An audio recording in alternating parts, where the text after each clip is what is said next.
This HP Pavilion dv5 have a fan which is clogged.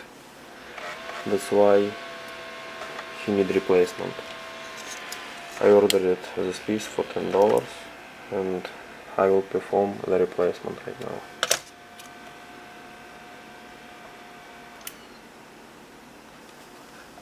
This could be done in a few easy steps. You need to loosen these bolts, pop the covers, loosen these bolts, remove these bolts, or you will be able to remove the ROM. Using the flat screwdriver, you need to pop it off. Since it's popped off, you will be able to get access to the keyboard bolts. You need to remove them.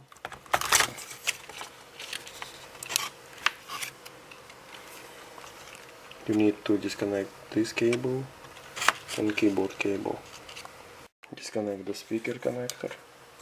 Remove the speakers assembly together with speakers.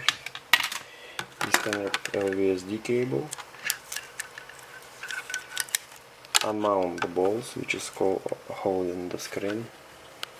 Don't forget to disconnect wireless antenna cables.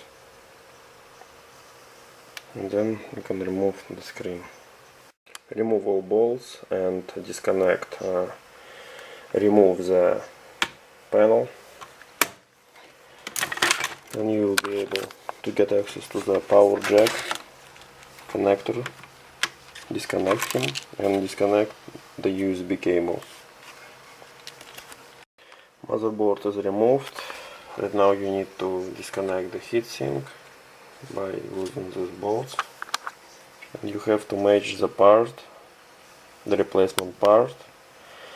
They matched absolutely two identical parts. The new heatsink is installed. Right now I need to do all the same steps which I just told you before, backwards, and reassemble everything back. Everything is assembled back. It's operating perfectly. There is no noises. This is trash.